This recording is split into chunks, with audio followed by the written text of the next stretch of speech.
Hello and welcome to Indus News live from Islamabad. I'm Jawad Tehami and these are the headlines.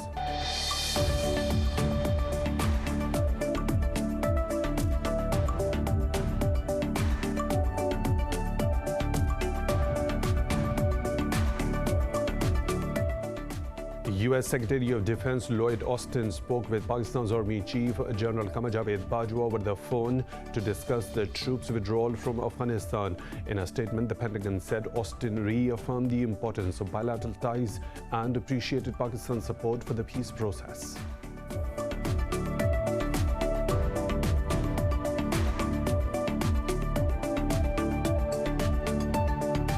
Sri Lanka's cabinet has approved a proposed ban on wearing full-face veils, including Muslim burkas, in public, citing national security grounds.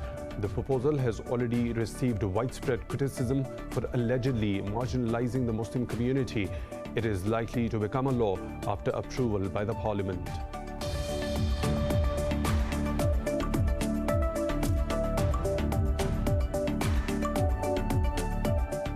India has yet again registered the world's highest cases in a single day. The country has logged more than 360,000 infections and over 3,200 deaths overnight. Meanwhile, Pakistan has reported a record 201 deaths and more than 5,200 infections overnight. Globally, the virus has claimed more than 3.1 million lives and infected over 148 million people.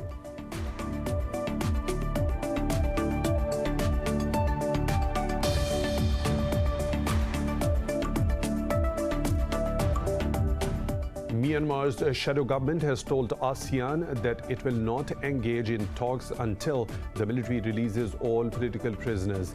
The bloc has been trying to find a path out of the bloody crisis triggered by the coup in February and has called for an end to violence and talks between all sides. But the military has already declined to accept proposals to resolve the crisis.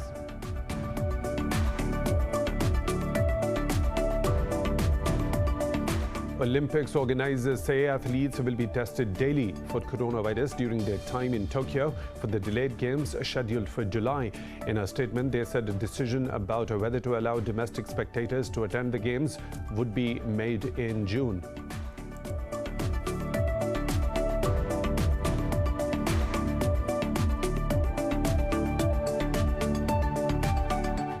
Those were the headlines and detailed stories. Right after a short break. Stay tuned.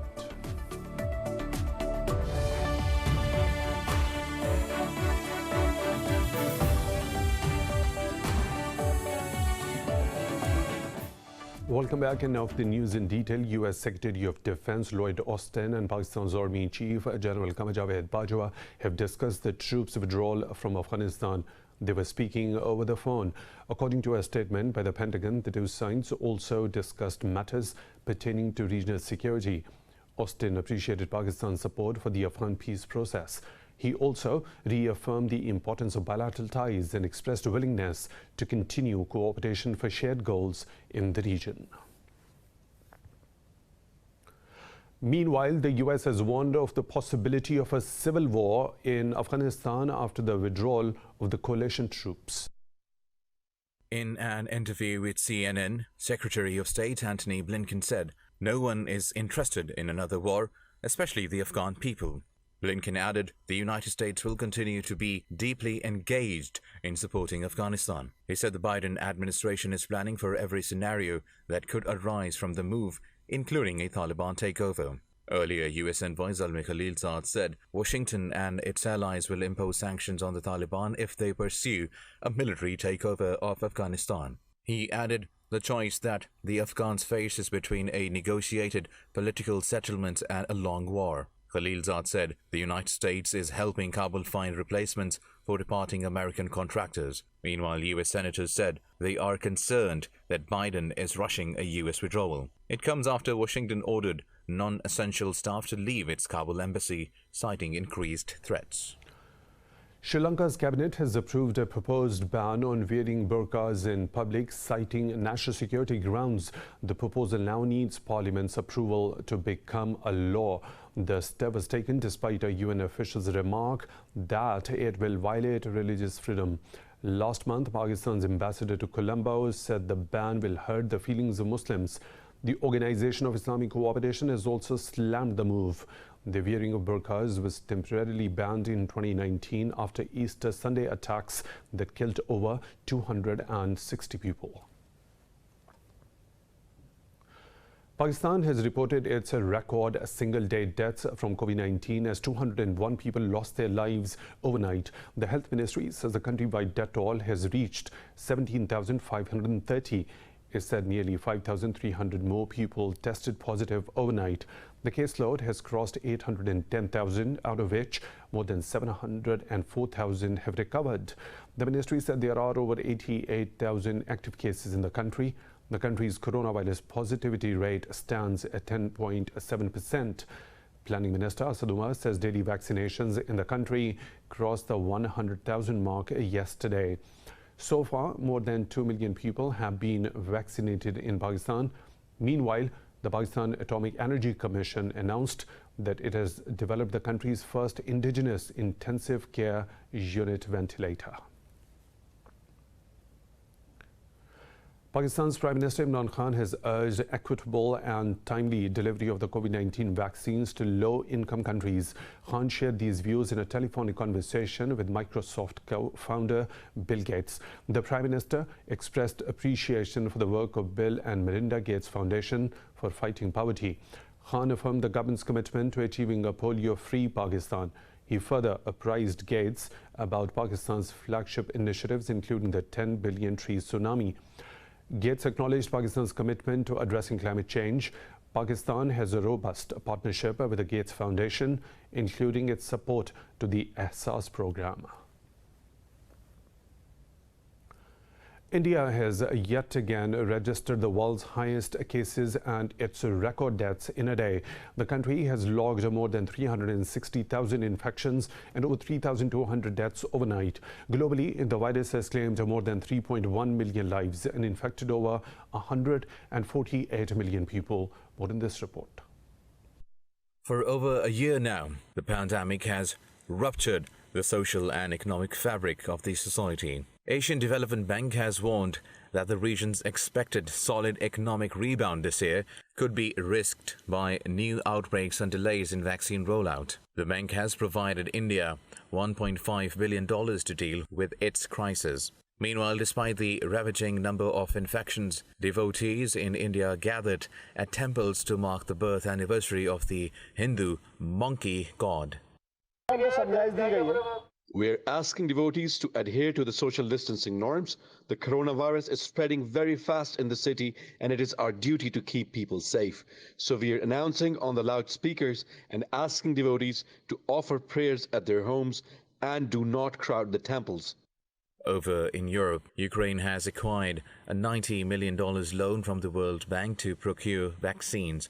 Belgium has tightened its travel ban on Brazil, India and Southern Africa. Meanwhile, in the US, President Joe Biden says fully vaccinated Americans do not need to wear masks during outdoor activities when there is no crowd.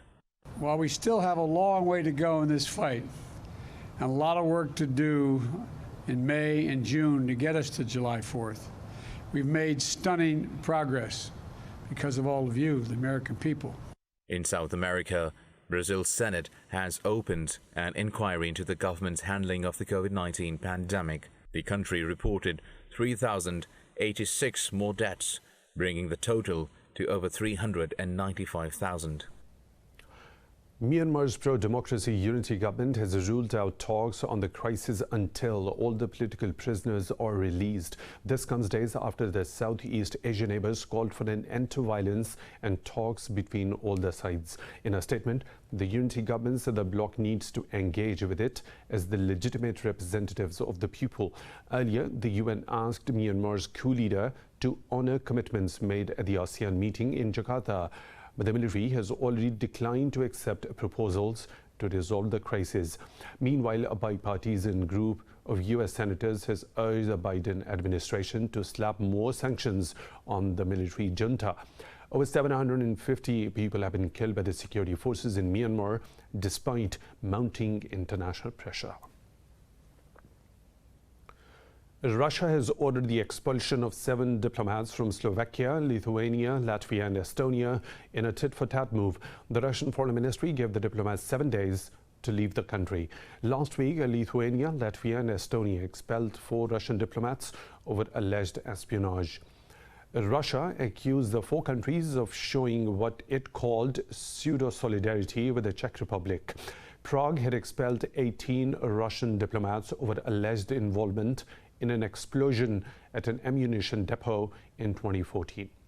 In recent weeks, several European countries have expelled Russian diplomats, triggering reciprocal measures by Moscow. The United States says an open dialogue with Russia will benefit the bilateral relation between the 2 countries. U.S. Secretary of State Antony Blinken said in an interview while commenting on a possibility of a U.S.-Russian summit. Blinken said Washington counts on a more stable and predictable relationship between the 2 countries. He said both sides are exploring the possibility of a proposed summit and talking about its timing. It added the U.S. is ready to respond if Russia continues to engage in aggressive or reckless actions. This comes a day after Moscow said the actions by the U.S. and NATO alliance in Europe are increasing the military threat. Saudi Arabia's Crown Prince Mohammed bin Salman says Riyadh wants good ties with Tehran, but its negative behavior continues to be a problem. In an interview with Al Arabiya, the Crown Prince said Riyadh is working with the world to find solutions to issues like Iran's nuclear and missile program. The Crown Prince highlighted the extremism threats posed to the kingdom as he renewed Riyadh's offer for a settlement with Yemen's Houthi rebels. He expressed hopes that Houthis will accept the dialogue call to reach solutions. Meanwhile, Arab coalition fighting in Yemen said its air defenses destroyed an armed Houthi drone launched towards the Saudi city of Khamis Mushaid. The coalition also refuted claims that Houthis have made advances in Yemen's oil-rich Marib province against Yemeni forces. United Nations Special Envoy for Yemen, Martin Griffiths, has also called on the rebels to halt their Marib offensive. Houthis have rejected a Saudi peace plan while the heavy fighting rages on in Marib. The U.S. says its naval ship fired warning shots after 3 vessels from Iranian Navy came close to it in the Gulf. This is the second incident in as many days that the 2 sides have had a close encounter in the international waters. In a statement, the U.S. military said the firebolt issued multiple warnings via bridge-to-bridge radio and loud hailer devices. It added the crew fired the warning shots after the vessels continued their close-range maneuvers. However, they moved away to a safe distance from the U.S. vessels following the shots. The military added the U.S. is not the aggressor, but it will conduct effective defensive measures when necessary. The U.S. and Israel have agreed to form a working group focused on what they called threats posed by Iran's drones and missiles. This comes after the U.S. National Security Advisor Jake Sullivan and his Israeli counterpart Meir Ben-Shabbat held a meeting in Washington. The diplomats accused Tehran of providing drones and precision-guided missiles to its allies. The White House said both the sides agreed on the threat posed by Iran's behavior in the Middle East. The meeting comes the same day the world powers and Iran began a 3rd round of talks in Vienna over 2015 nuclear deal. With Iran's chief negotiator Abbas Araghchi has once again stressed that all sanctions on Iran must be lifted. Australia has announced to spend $580 million to upgrade 4 military bases in Asia Pacific and expand war games with the US. In a press briefing, Prime Minister Scott Morrison said Australia is in a position to always protect its interests. He said Australia must expand its military assets in the Northern Territory to be able to respond to tensions in the Asia Pacific region. Morrison said Canberra's objective is a free and open Indo-Pacific to ensure a peaceful region. The upgradation plan is set to begin this year and be finished by 2026. Essential upgrades made to these 4 key military training areas, simulation for battle space, the use of new technology, and medical facilities, particularly at Bradshaw, which will enable that world-class facility to be the best in the Southern Hemisphere, and providing the training opportunities that our Defence Forces need to be at the top of their game. More stories to follow right after a short break. Stay tuned.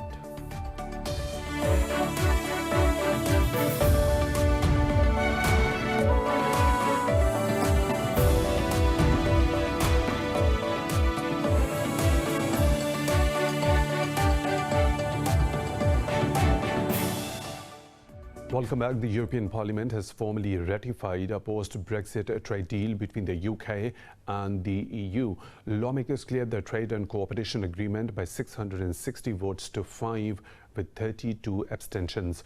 In a tweet, European Commission President Ursula von der Leyen said the deal's faithful implementation is crucial. Meanwhile, Council's President Charles Michel said the deal opens a new era and marks a major step forward in EU-UK relations. British Chief Negotiator David Frost said the vote allows to focus on the future. The deal sets up a relationship of zero tariffs and zero quotas on goods traded between the European bloc and the UK.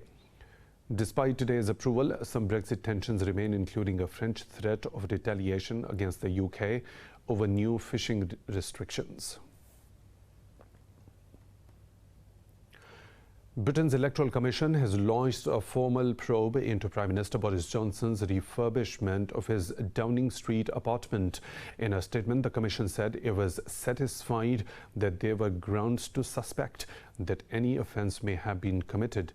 Johnson's office has said in the past that the government followed the rules for the refurbishment, but the opposition Labour Party called for an investigation into how Johnson funded the refurbishment.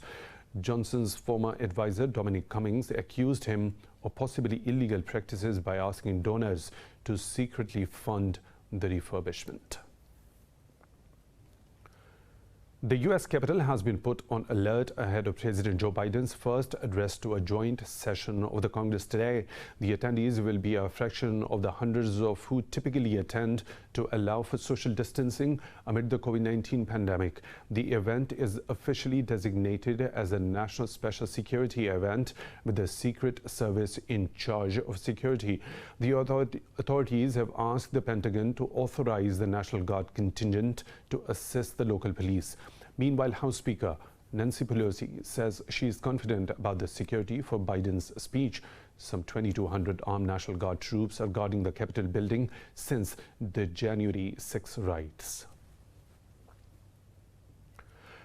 In the U.S. state of North Carolina, lawyers for the family of Andrew Brown Jr. say an independent autopsy shows he died from a shot to the head. The 42-year-old black man was killed by sheriff's deputies during an attempted arrest in Elizabeth City. The lawyers held a news conference to release the findings of the autopsy. They said the victim was struck with multiple bullets in the arm before the fatal shot to his head. The lawyers added Andrew was innocent and termed the police killing an act of unjustified shooting. The FBI says it is opening a federal civil rights investigation into the shooting. Meanwhile, one person was killed and 4 others wounded after a gunman opened fire at a group outside an apartment complex in Virginia. The UN Security Council has demanded that all combatants protect civilian infrastructure during attacks in the conflict zones. It adopted a resolution that focused on the destruction of civilian services in conflicts from Syria and Afghanistan to Ukraine. The Vietnam-sponsored resolution was adopted unanimously at a high-level virtual meeting of the Security Council. It was co-sponsored by 65 states, including the 14 other countries on the UN's most powerful body. The resolution also slammed indiscriminate attacks that deprive civilians of essential needs. It demands all the parties in conflicts comply with these laws and stress the need to ensure accountability for violations. Libya's 5+5 Joint Military Commission has stressed the departure of foreign mercenaries from the country. The Military Commission held a meeting in the coastal city of Sirte. Libya's Presidential Council head Mohammed al-Manfi and UN Special Envoy Jan Kubis also attended the meeting.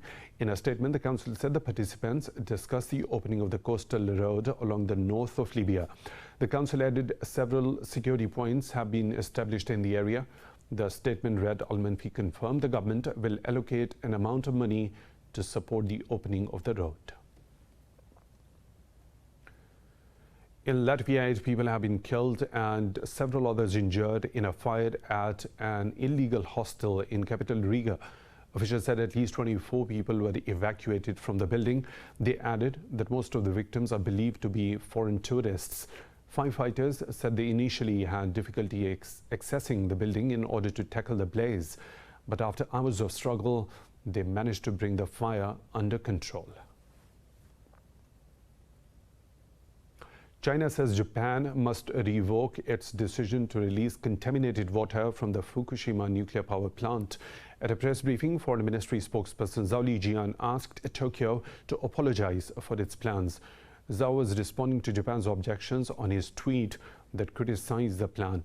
Japan said it was lodging a forceful protest and seeking the tweet's removal through diplomatic channels. Earlier, China said the IAEA will invite Beijing to participate in the monitoring of the Fukushima water release. Beijing and Seoul have lodged grave concerns of Japan's plan to release over 1.2 million tons of contaminated water into the Pacific Ocean. In Somalia, 7 people are killed and 11 others wounded after a suicide car bomb hit a police headquarters in capital Mogadishu. Officials said the 2 soldiers and 3 passers-by were among the dead. Al-Shabaab terrorists claimed the responsibility for the attack. Meanwhile, President Mohammed Abdullahi Farmajo said he will drop his attempt to extend his term by 2 years. Earlier this month, the lower house of the parliament voted to extend his 4-year term by another 2 years. The Senate rejected the move, provoking a political crisis. Nigeria has called on the U.S. to move its military headquarters overseeing Africa from Germany to the continent. President Muhammadu Buhari held a virtual meeting with U.S. Secretary of State Antony Blinken.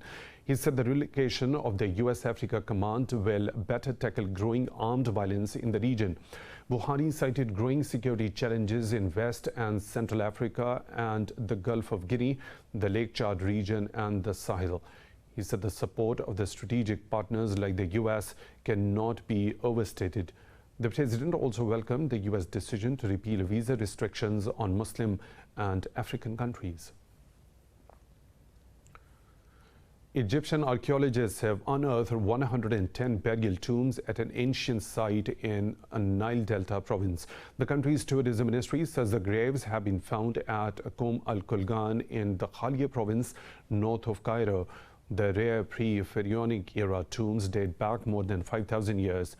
Egyptologists said most of the tombs were from the Bhutto period that began around 3300 BC. They said the findings shed light on some of the earliest periods of Egyptian history with the time of Hyksos. The mission also found a number of ovens, amulets, and jewelry at the cemetery.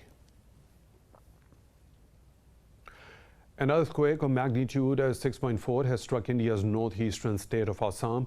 The U.S. Geological Survey said the quake hit at a depth of 34 kilometers. According to local media, the quake caused extensive damage to buildings and cracked open roads. Strong tremors also struck other northeastern areas and the neighboring mountainous region of Bhutan. However, no casualties have been reported so far. A man in the Philippines has set a unique world record by collecting thousands of fast food chain toys. More about his collection in this report. From the age of 5, Filipino graphic artist Percival Lugu has had passion for collecting toys from fast food restaurant chains. Now, nearly 5 decades later, the 50-year-old has about 20,000 toys packed from floor to ceiling in his home. He holds a Guinness World Record since 2014 when his collection reached more than 10,000 items. As far as I can remember, when I was still a kid, I've already been collecting toys. Not necessarily the fast food toys that I have right now. But I remember having all the toys, playing with them, of course. But then I really take good care of them. And then as a young kid, I've already known myself to be putting them on display, on cabinets. Lugu, who lives in Apalit in Pampanga, a province northwest of Manila, built his home especially to house his collection. In the future, I wanted to have a museum of some sort for this fast food toy collection.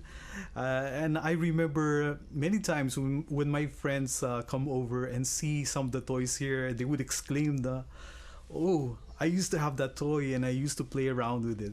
So I guess if eventually this museum will open, this will also give them a chance to revisit their own childhood memories. His dream now is to eventually put his collection on display for the public. Lugu has always played with the toys, but even as a child took good care of them and put them on display. He likens the excitement that getting new toys gives him to Christmas morning.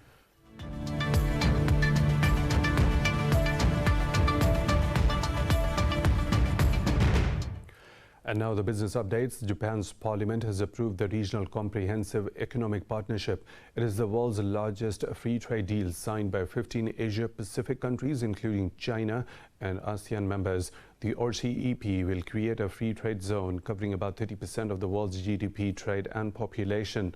The deal will eliminate tariffs on 91% of goods and introduce common rules on investment and intellectual property. The trade accord is expected to boost Japan's GDP by 2.7% and create 570,000 jobs.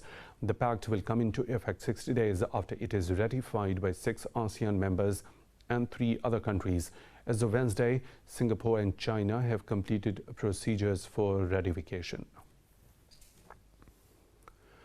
The U.S. stocks have opened flat as investors geared up for the latest Federal Reserve policy announcement. The Dow Jones Industrial Average Index opened nearly 0.5% lower, while the tech-heavy Nasdaq Composite fell nearly 0.1% at open. However, the S&P 500 index landed in the positive category, trading close to 0.1% higher. Boeing reported a smaller quarterly loss as increased 737 MAX jet deliveries reflected a cautious rebound in air travel. Meanwhile, oil prices have risen following forecasts of a demand recovery was tempered by a surge in India's coronavirus cases.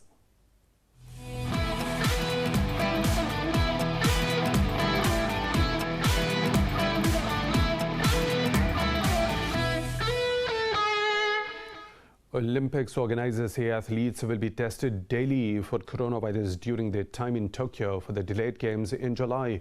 In a statement, they said a decision on whether to allow domestic spectators to attend the games would be made in June.